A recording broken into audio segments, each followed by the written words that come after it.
Olá, graça e paz. Passando por aqui para compartilhar com você um bate-papo que a gente teve com o Espírito Santo essa semana. Ele ministrou algo no nosso coração muito profundo. Eu queria dividir isso com você hoje. Algum dia você já se sentiu lesado, prejudicado, humilhado, injustiçado? Às vezes situações como essa acontecem no nosso dia a dia. Você vai fazer, por exemplo, uma compra pela internet. E aí você vai lá e todo feliz pesquisou tal a mercadoria que você tanto queria, achou um preço bom, pagou e a mercadoria chegou e você falou assim: puxa vida, eu acho que eu fui passado para trás. Ou às vezes numa relação familiar, conjugal, de trabalho, ou até mesmo na igreja, você se sentiu injustiçado, desvalorizado, sabe? Pessoas que são superiores a você do ponto de vista relacional, um patrão, alguém que seja um líder sobre a sua vida. Muitas vezes você se sentiu passado para trás, ou por alguma motivação. Você entende que nesse contexto que eu estou tentando trazer para você, é um contexto de relacionamento basicamente entre duas pessoas, ok? De um lado é a pessoa que ofende e de outro lado é a pessoa que é ofendida.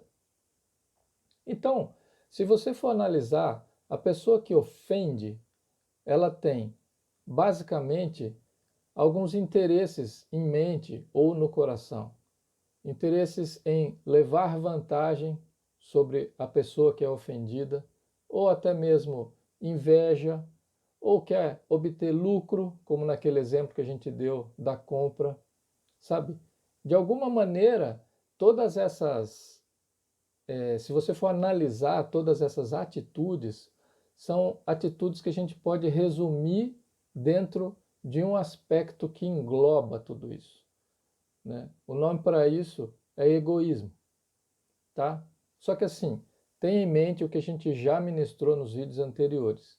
A nossa luta não é contra as pessoas, a nossa luta é contra espíritos que influenciam pessoas, ok? Então, do outro lado, o outro lado é o lado do ofendido. O ofendido, como ele reage diante dessa situação?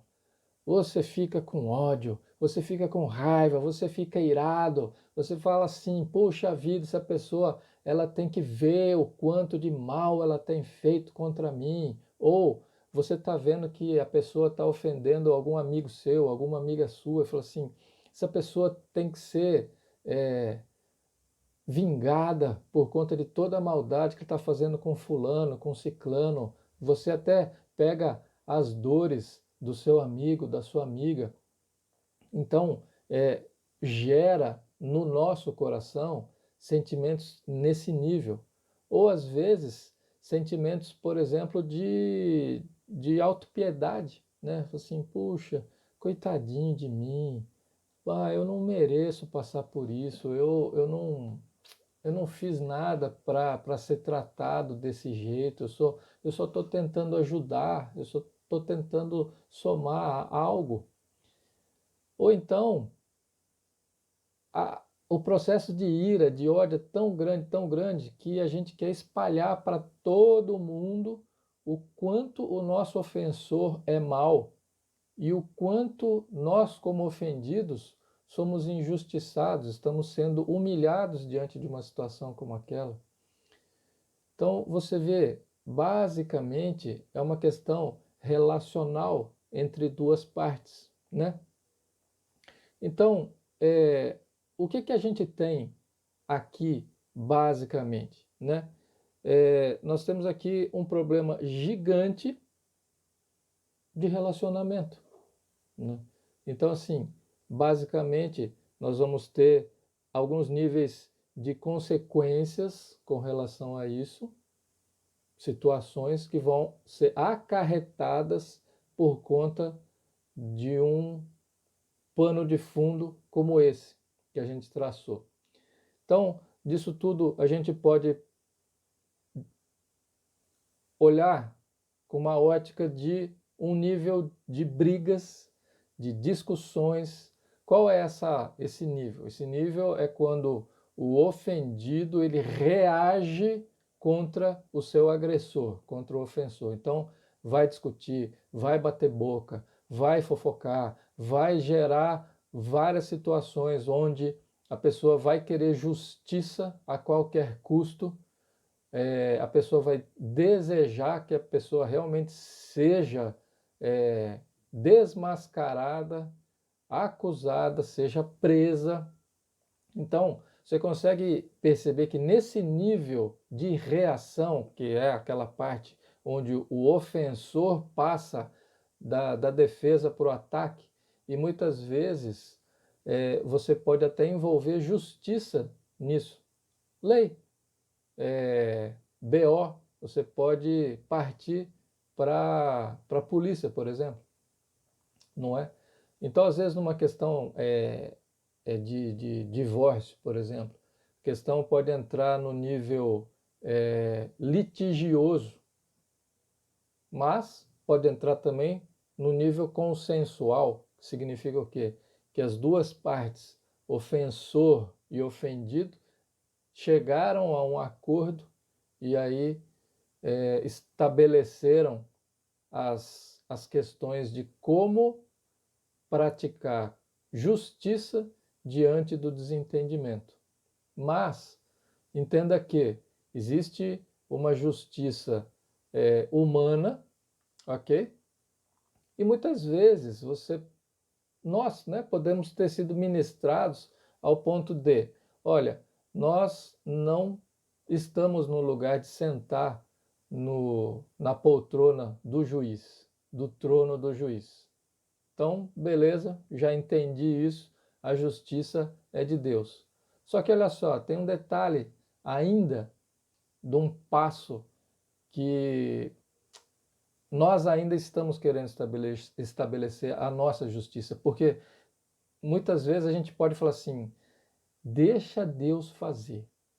Deus vai dar conta de fazer justiça perfeita contra o meu agressor, contra o meu ofensor.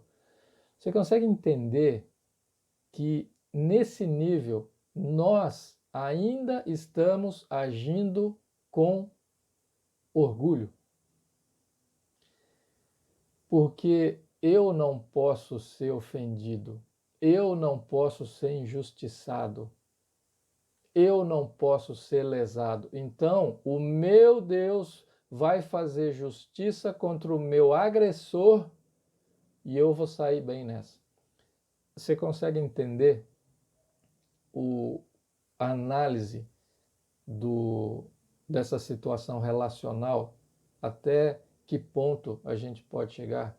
Porque nós vamos analisar hoje a questão do perdão, o quanto isso é chave, o quanto isso é fundamental, o quanto isso é valioso, precioso, para que a gente viva uma vida liberta, uma vida livre.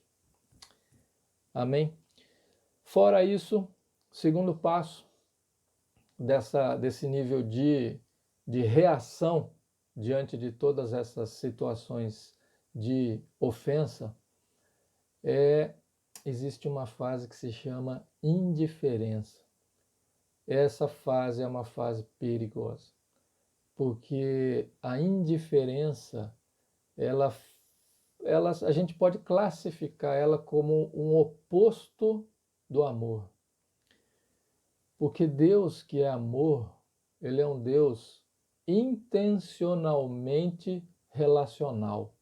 Ele deseja se relacionar com você, comigo, com toda a humanidade.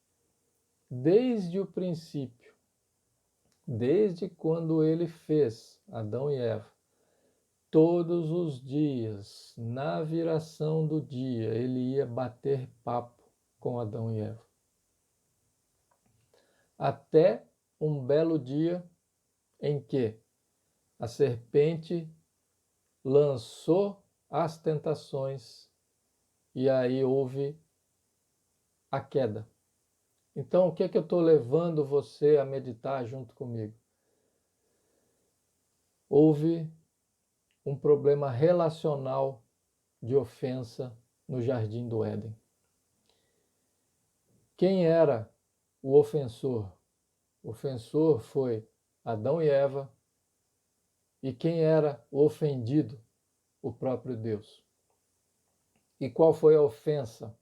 A ofensa foi quebrar uma aliança, quebrar um acordo, desobedecer a Deus. Deus havia dito: daqui do jardim você pode comer de qualquer fruto, de qualquer árvore, menos da árvore do conhecimento do bem e do mal.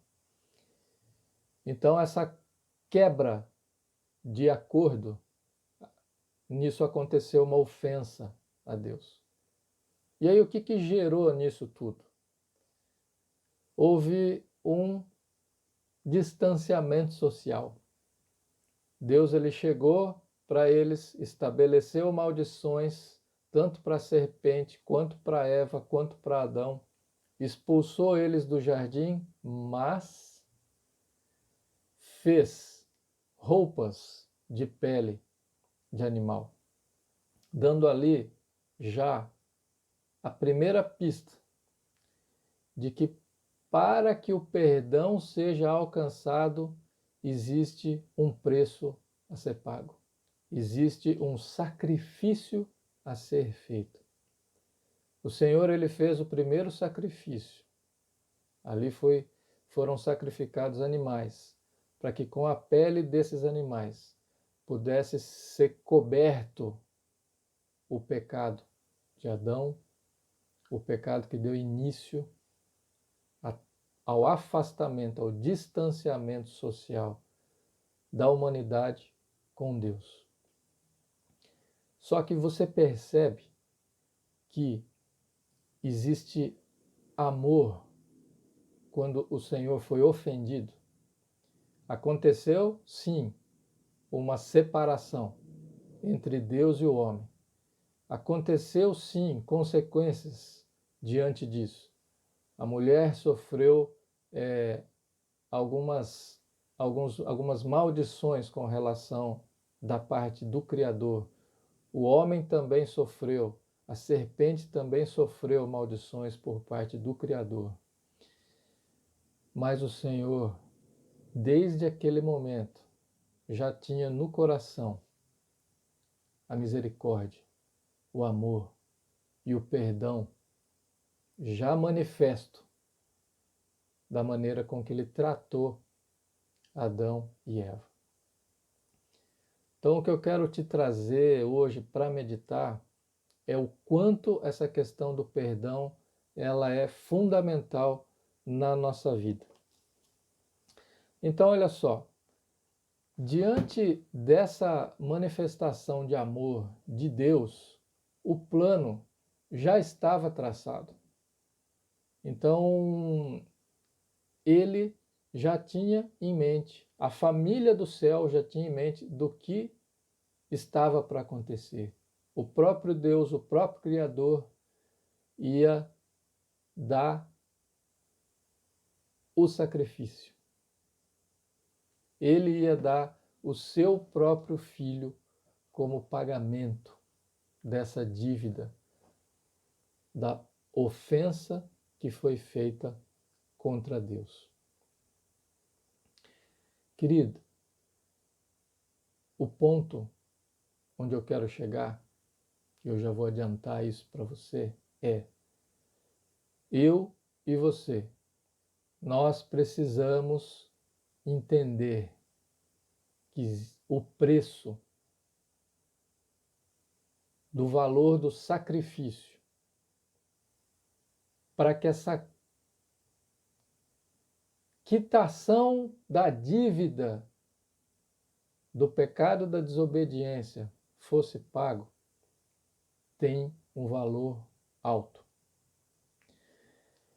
Queria que você lesse comigo a parábola sobre a importância do perdão, que está lá em Mateus 18, a partir do verso 21. A palavra do Senhor diz assim: Então Pedro se aproximou de Jesus e perguntou: Senhor, quantas vezes devo perdoar alguém que peca contra mim? 7 vezes? Jesus respondeu: Não, 7 vezes, mas 70 vezes 7. Quem for rápido de conta vai pensar que são 490 vezes, não é verdade? Mas o que Jesus está querendo dizer? Jesus não está querendo falar sobre números, porque, sabe, eu vou te falar uma coisa, sabe quem que lida com números? É o ofendido que está com aquela mentalidade de justiça e que começa a contar. Teve aquela vez que fulana fez aquilo contra mim. Teve aquela segunda vez que ela fez aquilo outro contra mim. Teve aquela terceira vez que ela deixou de ver aquilo que eu fiz. Então, o ofendido, ele faz contas. Mas o que Jesus quer dizer, ele quer, na verdade, acabar com esse negócio de conta. Quando ele fala 70 vezes 7, é porque ele quer dizer que todas as vezes que alguém nos ofender, ele espera de nós que a gente também, assim como ele, assim como Deus, assim como a família do céu, nos perdoa. Então, prosseguindo aqui, verso 23. Aí ele vai falar a respeito do reino dos céus. Portanto, o reino dos céus pode ser comparado a um senhor que decidiu pôr em dia as contas com os servos que lhe deviam.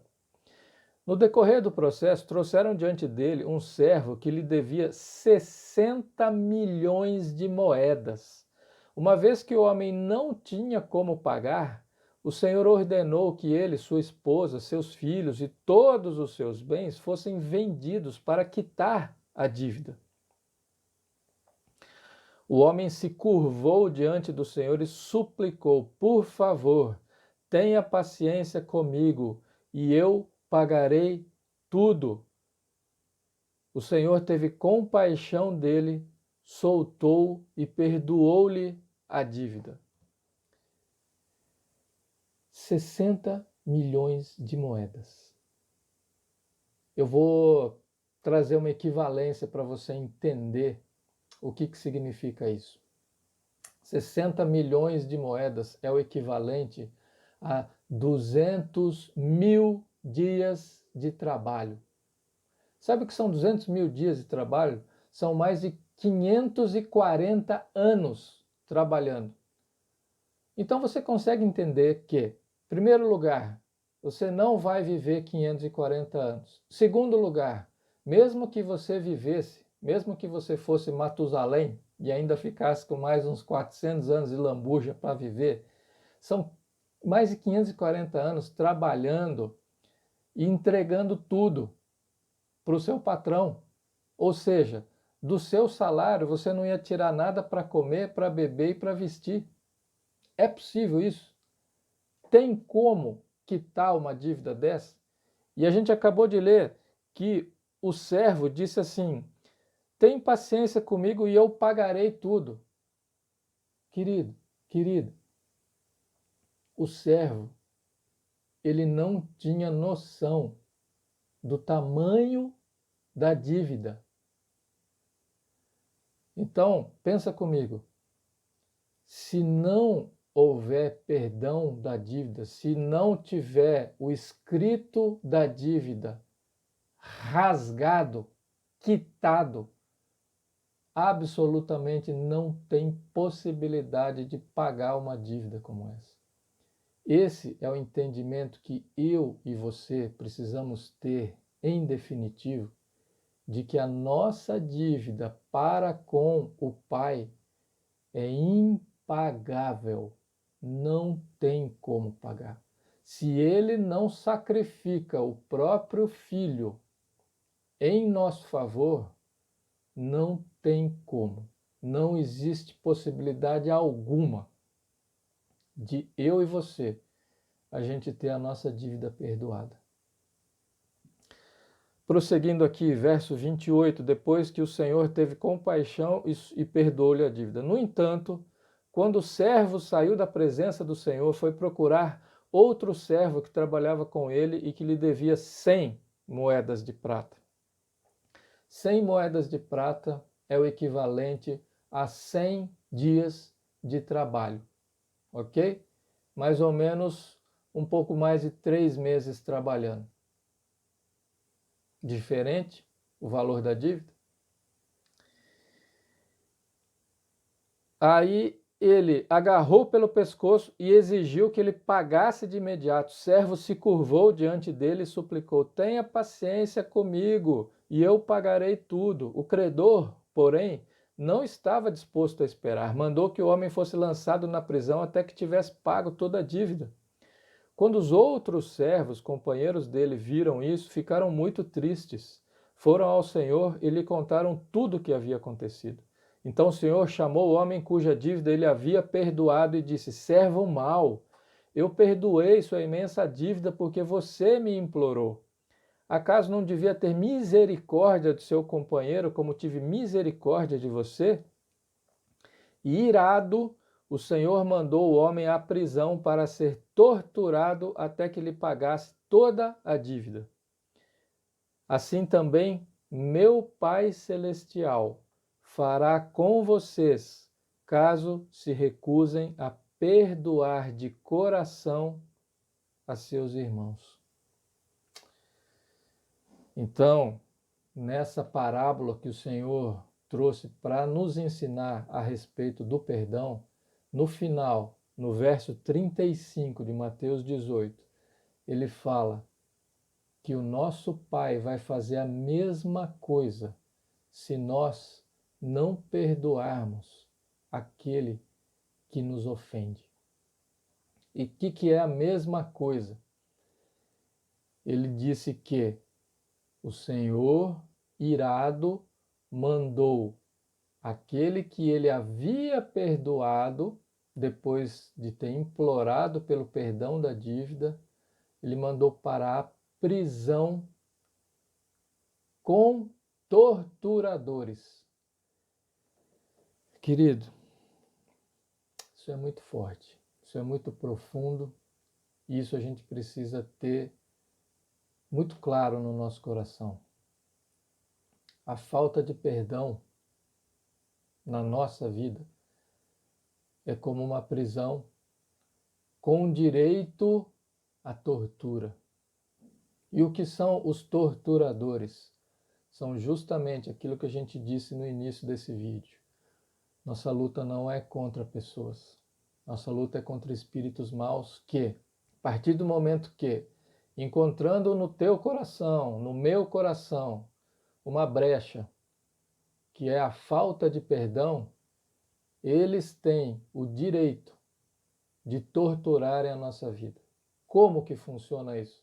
Muitas vezes isso é refletido com tristeza, com depressão, com choro, com uma coisa que a Bíblia chama de amargura. O nosso coração fica amargurado. Existe um ditado que fala que quem fica amargurado com a ofensa dos outros é como ir desejando o mal para aquele que ofendeu, para o agressor. É a mesma coisa que a pessoa tomar veneno todos os dias esperando que o agressor morra. A raiz de amargura é terrível. Ela é uma prisão e ela é igual uma tortura diária para a nossa vida.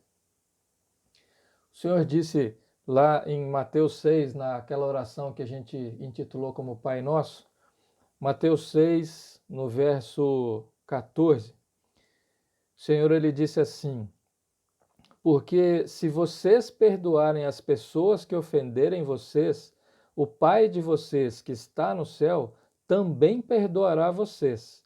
Mas, se não perdoarem essas pessoas, o Pai de vocês também não perdoará as ofensas de vocês. Querido, a questão do perdão ela é fundamental. Para quê? para que você conheça a Deus. No nosso entendimento, o conhecer a Deus depende de um encontro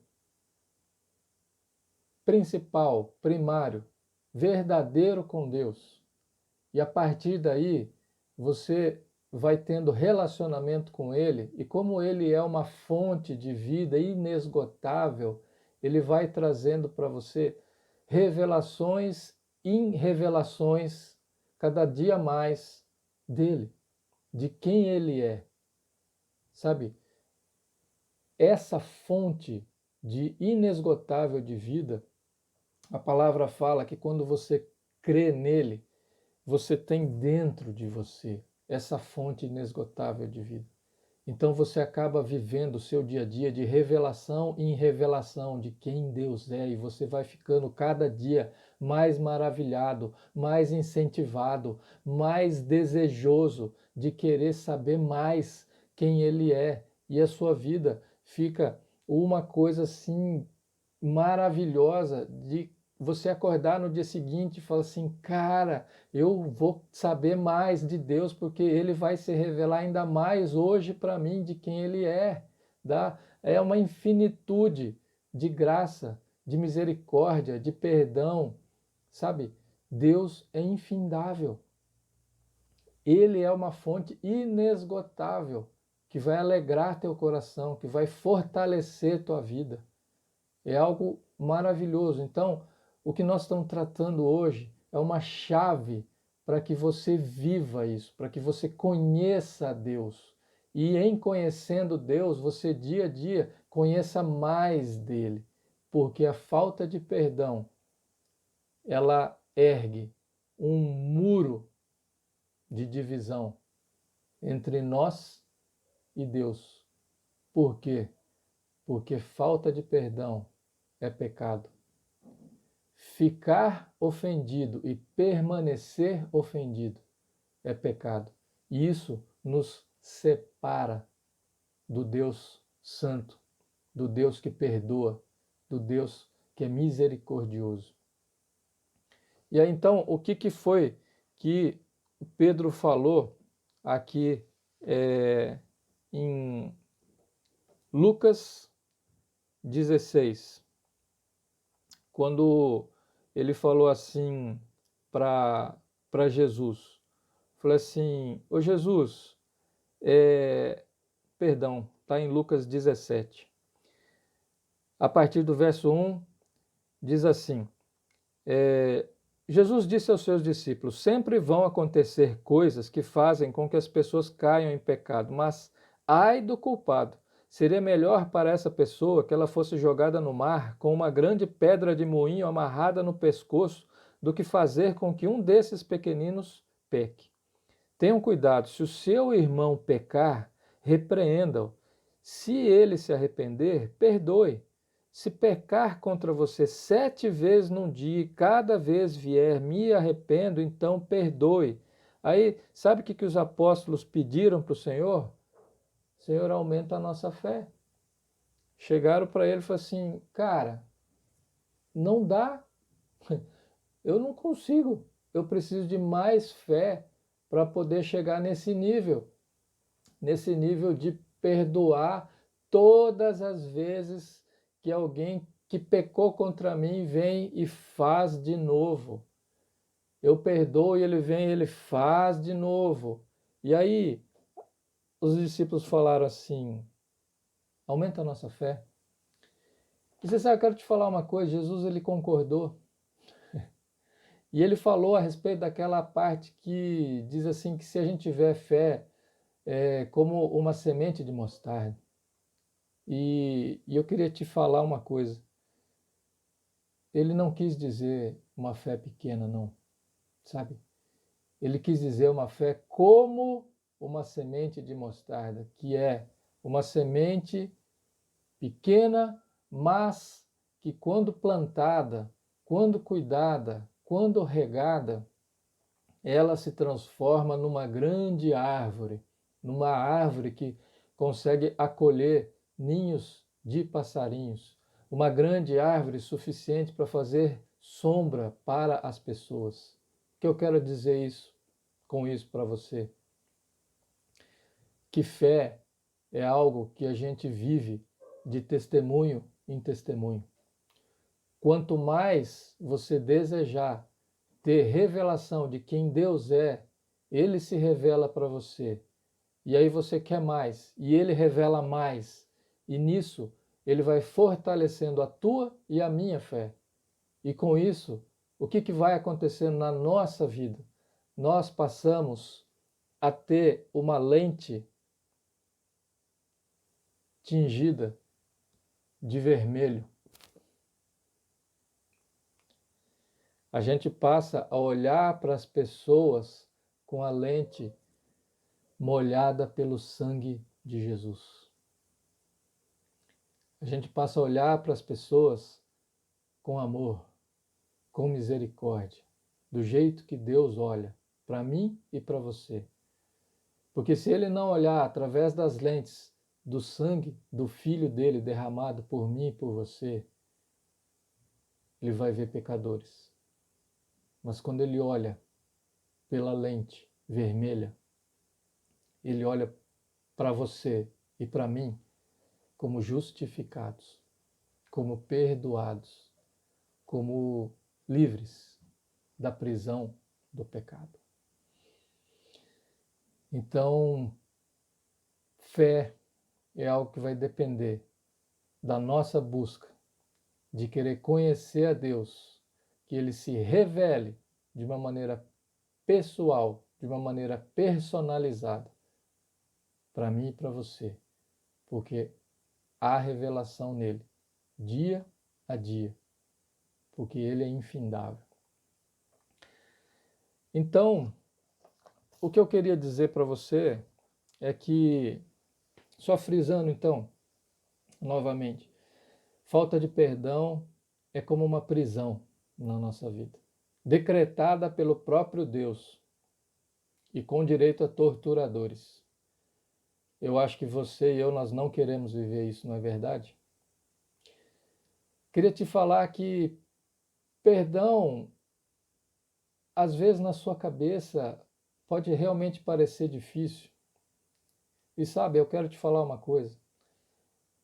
Só eu e você, sozinho, a gente não vai dar conta. Mas o Senhor, Ele nos deu um presente, e o nome desse presente se chama Espírito Santo.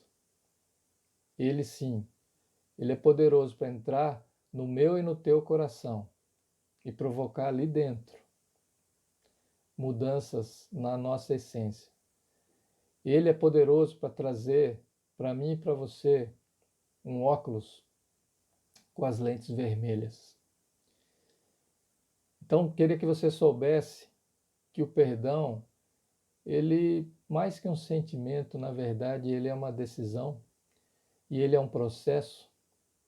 Então, quando você decide perdoar, você declara para Deus, assim, olha, Deus, eu não consigo. Eu preciso que o Senhor me ajude nisso.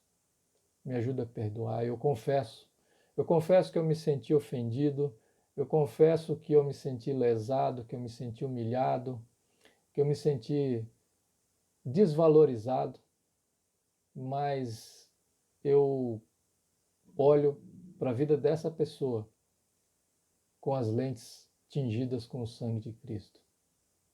E eu decido perdoar. Espírito Santo me ajuda a perdoar. E esse processo, querido, pode ser um processo diário, onde você vai precisar renovar o teu pedido de perdão a Deus, muitas vezes diariamente, e falar para Deus, Senhor, pensamentos ruins estão querendo entrar no meu coração e na minha mente de novo, mas eu quero renovar o meu pedido de perdão. Eu quero falar para o Senhor que eu decido perdoar. Eu quero perdoar. Eu quero sentir o meu coração livre, completamente livre. Mas você sabe, quando você vai sentir que isso chegou no teu coração, quando você olhar para a tua vida e você ver o teu coração, assim, não existe mais nenhum escrito de dívida dessa pessoa para comigo. Você vai perceber que esse escrito de dívida foi rasgado no teu coração. Não existe mais dívida nenhuma a ser paga pelo seu agressor, por aquele que te ofendeu um dia. Sabe por quê? Porque nessa hora, teu coração está começando a ficar parecido com o coração de Jesus, do Pai e do Espírito Santo. Um coração de amor, um coração de misericórdia, um coração onde não existe mais prisão, não existe mais torturador. Existe amor de Deus para propagar essa boa notícia de que Ele perdoou a dívida que eu, você e toda a humanidade tem diante dele, que é santo. Ele é um Deus que pagou o preço por mim, por você e por toda a humanidade. E da mesma forma que ele pagou o preço para quitar uma dívida impagável, assim também ele espera que eu e você estejamos prontos e aptos e capacitados pela graça dele para perdoar, assim como ele perdoou a mim e a você. O Senhor te abençoe, que o Senhor possa regar essa semente no teu coração, a fim de que você viva a liberdade do Espírito Santo na tua vida e espalhe isso por onde quer que você ande, para a glória do Pai, do Filho e do Espírito Santo. Graça e paz.